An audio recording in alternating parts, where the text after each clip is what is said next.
احبائي، احنا النهارده هنشوف اختبار لشاب اسمه رامز.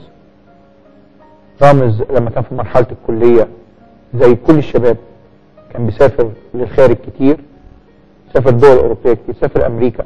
لكن في امريكا حصل معاه موقف صعب، جات له جلطه في الجزء الشمال من مخه اثرت تماما على حركه ايده وحركه رجله اليمين. مش بس كده، افقدته النطق وافقدته مخزون المعرفه والكلمات اللي كان في ذهنه. رامز كان ممكن يعيش بالاصابه بتاعته دي كل عمره، لكن الرب اتدخل بقوه حقيقيه فعاله عشان يشفي رامز وينقله من شخص ممكن يقضي حياته كلها مقعد بلا كلام بلا حركه او باعاقه شبه كامله الى شخص قادر على انه يمشي ويتكلم وترجع حياته بقوه تاني زي ما كانت قبل الاصابه. احنا مش هنتفرج على فيلم معمول، هنتفرج على صور حقيقيه اثناء علاج رامز اللي تم في المستشفى. هنشوف في شهاده رامز قدره وفعاليه الصلاه، ازاي الصلاه لما بتترفع على الله بايمان الله بيتدخل بقوه علشان يحقق الصلوات. والدة رامز واخواته صلوا من اجله كتير، وهنشوف ازاي رامز انه كمان ثقته في الهه كانت عاليه. هنشوف الثقه في الله والصلوات اللي بتقدم اليه باسم يسوع قادره على انها تستقبل استجابه في حياته. انا كاميليا جبران والدة رامز قلبس، واحب اقول لكم على اختبار الرب سمح ان انا امر فيه مع رامز، والكلام ده من وقت طويل وحصل في امريكا، وكان ساعتها رامز لوحده في امريكا وكان مع اصدقائه، ساكن مع اصدقاء ليه.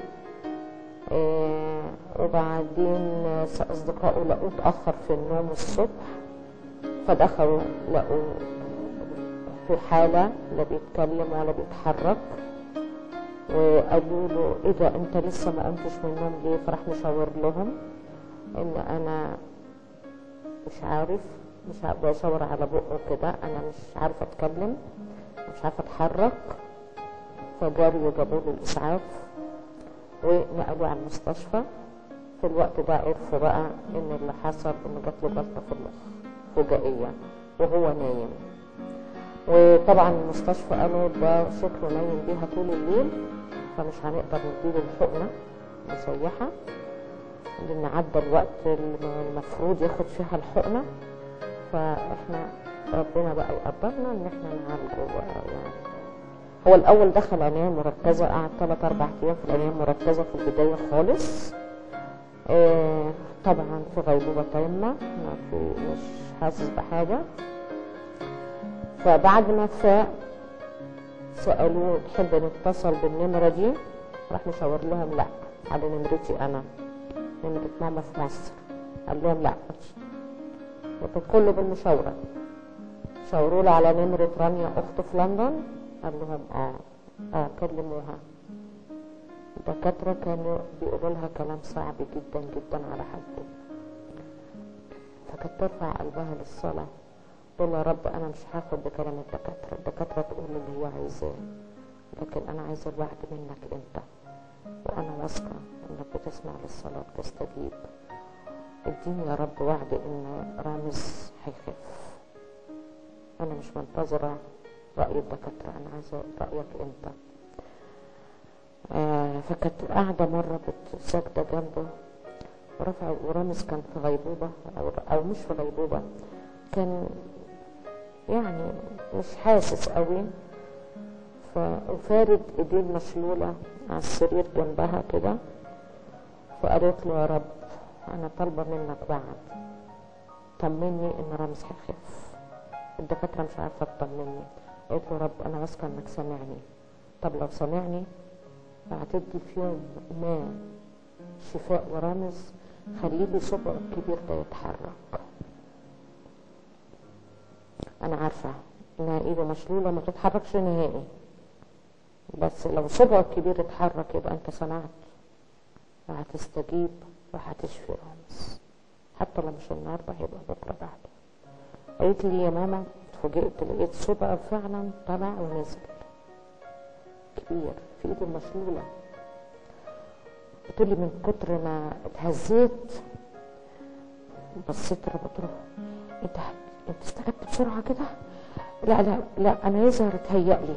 لا لا لا طب اعملها تاني مره. راح رامز صبعه وانا مش دريان نهائي بيها، راح صبعه طالع تاني ونزل. راحت قايمه واقفه وقالت له يسوع طب عشان خاطري بتالت مره وانا كده خدت منك الوعد.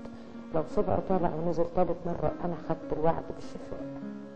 راح طالع صبعه الكبير لفوق كده وراح نازل تاني. راحت قلت له خلاص انا خدت الوعد يا رب، انا خدت الوعد وهعيش على هذا الوعد ان رامز هيجي في يوم هيتكلم وهيمشي.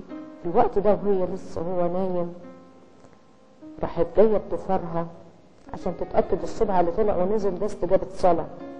راحت جايه بضفرها وراحت عامله على ايده كلها كده، راحت ايديه عامله كده، راحت ايده منطوره من حركه الضفر اللي قال لها الدكتور لو مشى عليها قطر مش هيحس بيه، لو مشى على ايده ورجله قطر مش هتحس بيه. فده انها تعمل بضفرها كده يروح ايده كلها منطوره طالعه لفوق ونازله وهو برضك نايم. يعني معنى ايده فيها ايه؟ فيها حياه، فيها حياه. قامت جاري جابت الدكاتره من الكوريدور بره، تعالوا يا رامز ايده فيها حياه. قال لها متهيألك. قالت لهم صدقوني. قالوا لها بس متهيألك صدقيه، احنا قلنا لك قبل كده لو مشي قطر مش هيحس بيه، ايده ميته ورجليه ميته. قلت له طب تعالوا بس وشوف صدقوني رب عمل معاه معجزه. جم معاها شيلوا ايديه وحطوا ايديه وصحوه بصوا لبعض الدكاتره يعني قالوا لها ازاي صحيح ده ايده فعلا فيها حياه. قلت لهم هو الرب. لدرجه الدكتور منهم جالها مره هي بتصلي الصبح قاعده مع رامز قال لها ممكن تكلميني عن الاله اللي انت بتصلي له تتكلمي معايا عنه؟ قلت له اوكي هتكلم معاك عنه. قعدت تتكلم معايا عنه وهكذا ممرضه كمان. قلت لهم ممكن بقى تبتدوا تعملوا له علاج طبيعي عشان انتوا كنتوا رافضين من ساعه ما جيت انك تعملوا له علاج طبيعي على ان ايديه ورجليه ميته ما ينفعش فيها علاج طبيعي. اظن دلوقتي تقدروا تعملوا له علاج طبيعي. We're going to have this done today too, by the way. We'll have this on you this afternoon. Oh, that's excellent. Yeah, that way they can kind of get working with you with it. Because he has just a week left for him to do all this. Just get all this done. Yeah. Give another roll, Chris. Yeah. You might get some water for me. Yep.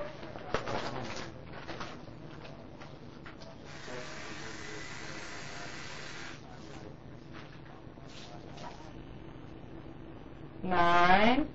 Okay, stay sitting up tall. One more. Excellent. 10. Good job. Good. Good. Is it tired? Yeah. Should we put your shoes on? And walk a little bit? Come on. I'll just sit right here.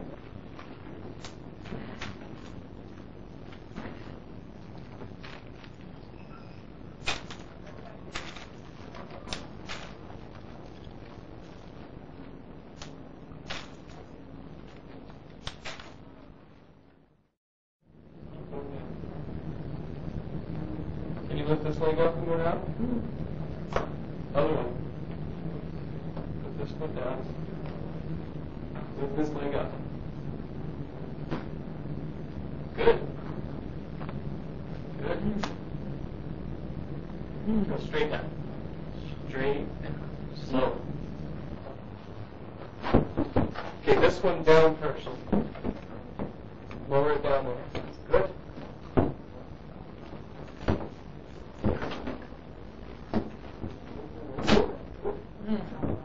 Make sure that's all the way on the step before you go down.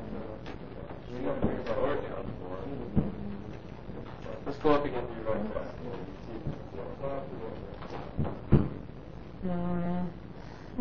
Which leg first? This one up first.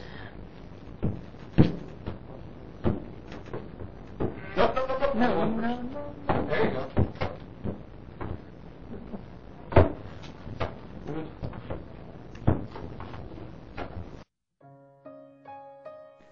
احنا هنشوف رامز وهم بيحاولوا يساعدوه انه يستعيد عملية النطق. شوف رامز وهم بيحاولوا يفهموه ازاي يقدر يميز بين الاشياء وبيخطئ ما بين مكنة الحلاقة والليمونة. هنشوف ازاي وهم بيساعدوا رامز انه يعتمد انه يحرك رجليه يحرك ايديه. حتى حلاقة دقنه كان لازم هم اللي يحلقوها له لانه كان رامز ما يقدرش يحلق دقنه. هنشوف ازاي انه الطب حاول يعمل حاجات كتير لكن في الاخر كان وين قدم حاجات لكن كان عنده العجز. هنشوف ازاي الدكاترة قالوا انه صعب ومستحيل انه رامز يستعيد نطقه لكن الرب خلى رامز يستعيد عملية النطق. هنشوف ازاي الرب اتدخل مع رامز في حاجات كتير قوي كان فقدها ورجعها له لان هو اله التعويضات. True. Close, okay. Pretty close. We'll take it for now. Now take your time. Relax. Left. Left. Left. Wow. Wow. Wow. No. Okay. You want to hear it again? Hear it again? No. Left. Left. Left. Put your tongue up, Robbins. Put your left. Right. Rich. Rich. Rich. You say it. Rich. Clean. Clean. Clean. Clean.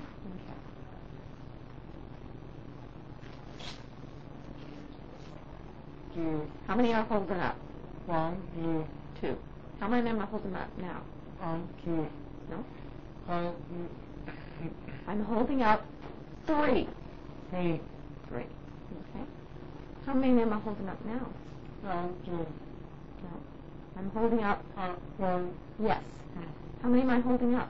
1, 2. No. How many am I holding up? 1. 2. I am holding up 1. Okay, good. I'm going to show you some pictures. Okay. I'm going to say the name of each one, and I want you to point to it. Okay? I'll say the name, you point to it. Rames. Show me the lemons. No. Yes. Yes. Good. Show me the toes. Show me the toes. Toes. Okay. Show me the razor. No. Show me the razor. This is the razor. Okay. Okay. We have 2 to choose from. I will say lemons or razor. You show me which one. That's the razor, right? Got it. Okay, we're going to go back and forth as quickly as you can, okay? Lemons, razor, razor. Oops. I'll trick you like that. I'll trick you. Which ones meow? Which ones do you take up to the snow? Which ones are made of leather? Which ones are made of leather? Made of leather. Shoes are made of leather? Okay.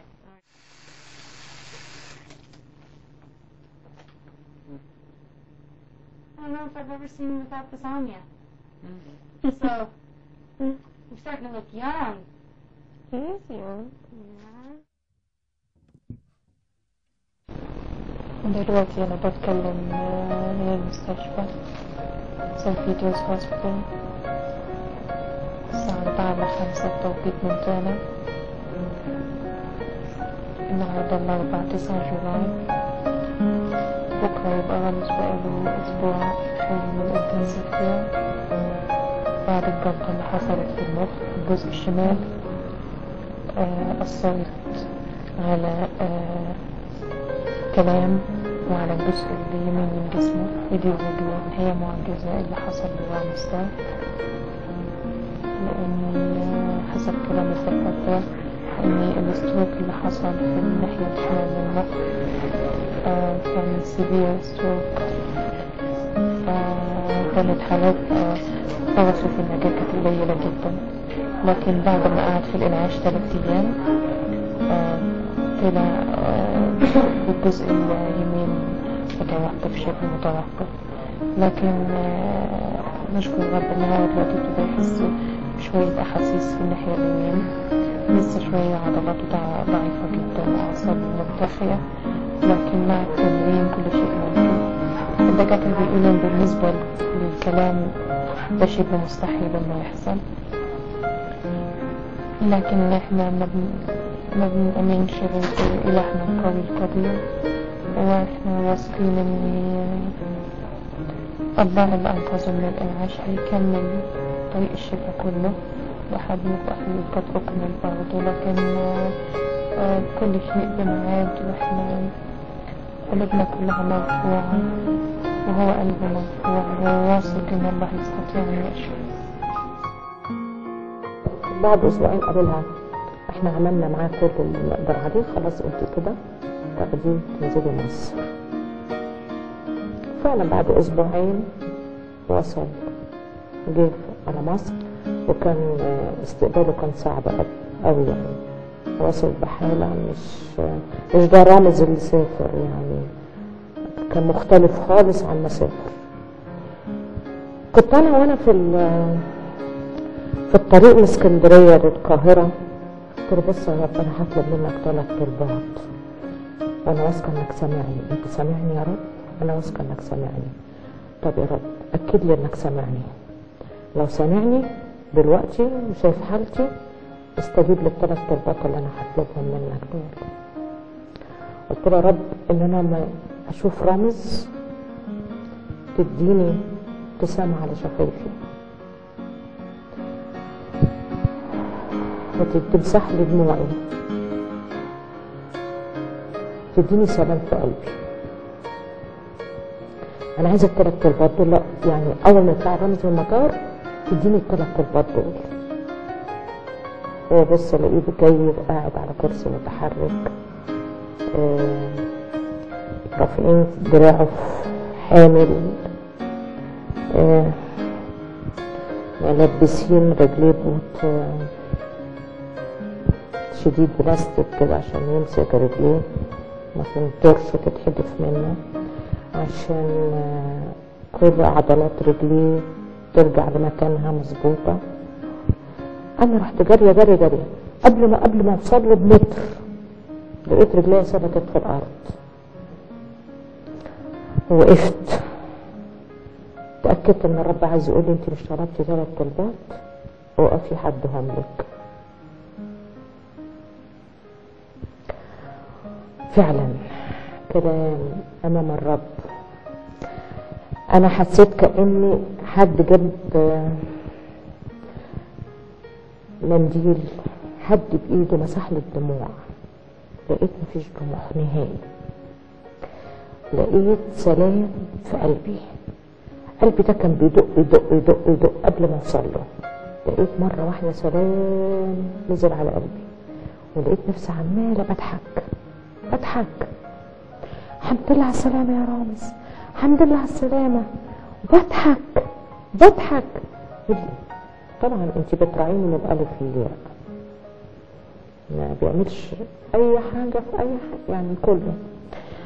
فرانيا كانت كل يوم الصبح تخش له كرسي متحرك جنب السرير، تقوم تاخده الصبح تشيله تحطه على الكرسي، تاخده الحمام تعمله اللازم احتياجاته، بعدين نطلع بيها على الريسبشن بره نصلي. فبعد اسبوعين انا وهي قاعدين بنصلي بره من حنين، فبقول لها رانيا يعني انت شايفه ان رامز هيجي في يوم يخف؟ انت شايفه ان رامز هيجي في يوم يمشي ويتكلم؟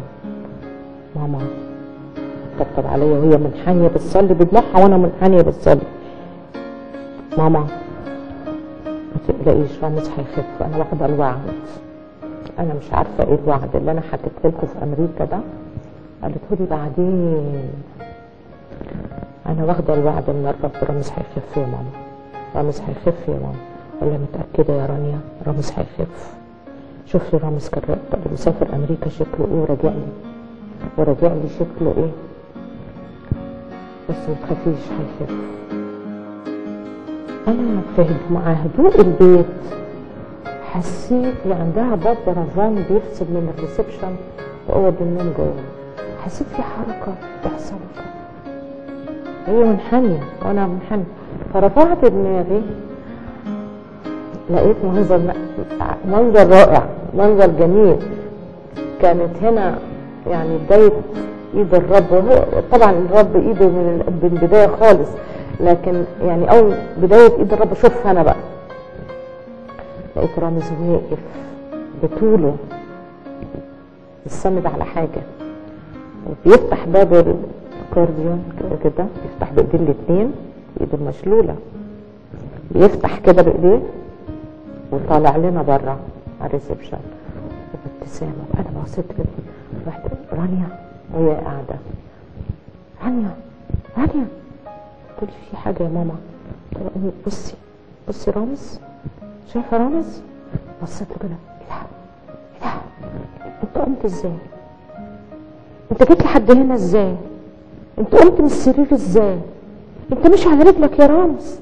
ابتسم ابتسامه كده قدامنا، اصبر بس. وهو بابتسامته كده بقينا ايه مش عارفه بنعيط ولا بنقول هللويا ولا بنصرخ ولا بنشكر ولا بنضحك، حاله كده غريبه جات لنا احنا الثلاثه، ونحضن فيه وابوس وهي تحضن فيه وتقول لي مش انا قلت لك يا ماما؟ مش قلت لك ان رامز هيخف؟ مش انا قلت لك؟ الرب صالح. والكلام بقى يجي حبه حبه، وخدت نزلت القاهره وقعدنا، خد علاج تخاطب وخد علاج طبيعي. يعني كنا بنتعالج عند دكتور تخاطب في القاهره، قالها له كده، قال له انت من لطف ربنا ورحمته عليك يا رامز ان الجلطه لما جات لك ما اثرتش ولا على مركز من مراكز الحيويه اللي عندك، لا الادراك ولا الذكاء ولا البصر ولا السمع ولا هي اللي اثر عليك هي اللغه، جت على مركز اللغه. نشكر ربنا ان عشان كده بقول لك طالعه باقل الخسائر. يمكن بعد ما الرب اعتبر يمكن الشفاء الكلام ده يمكن بعدين يقول لك يمكن سنه بقول له تعالى يا رامز، ممكن تقول لي انت كنتش عارف تفسر لي انت ازاي قمت من النوم وتحت على رجلك؟ انا مش عارفه ايه اللي حصل ازاي. قال لي انا كنت نايم وصحيت الصبح زي كل يوم، ولسه هنادي على رانيا واقول لها تعالي يا رانيا، حتى ما كانش بيعرف يقول رانيا كويس، ان هي تروح زي كل يوم وتقومه وتخش الحمام والدوره دي. قال لي لسه بقى ما لحقتش اقول يا رانيا، سمعت الصوت يسوع في ودني بيقول لي قوم. قالها لي مرتين قوم. قال لي ما اتشككتش، قلت ده اكيد صوت يسوع.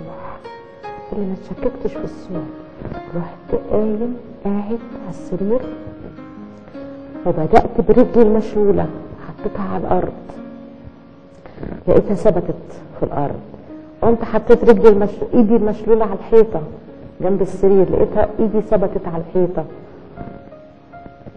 بصيت لقيت مشيت خطوة، لقيت رجلي بتمشي خطوة، بمشي خطوة، بمشي لحد ما لقيت نفسي عندكم بره.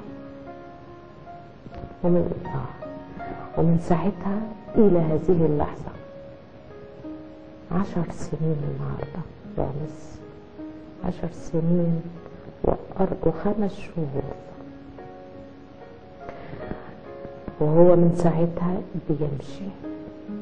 وقفنا العلاج الطبيعي، وقفنا التخاطب، وبدأ يمشي، بدأ يتكلم. وصحيح الكلام مش ستريت قوي، لكن تقدر تناقشي معاه، تقدر تفهميه بنسبة طبيعية كويسة. فالرب عطاله شفاء بنسبة كبيرة جدا.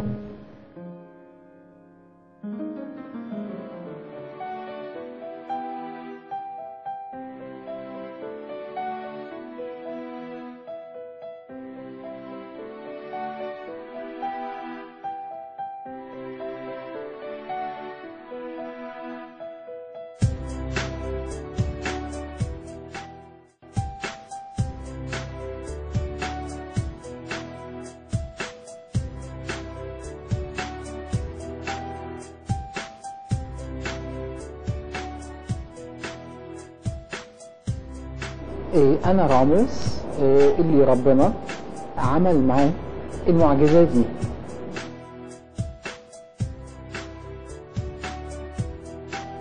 بعد اللي شفناه، بعد الواقع الحقيقي اللي نقلناه والشهادة الحية اللي اتفرجتوا عليها، أنا بشجع كل واحد عنده أي حاجة في حياته، سواء كانت مشكلة نفسية أو جسدية أو تعب أو ضعف، يحطه قدام الرب ويثق أن الرب قادر أنه يتدخل في الضعف ويحوله إلى قوة.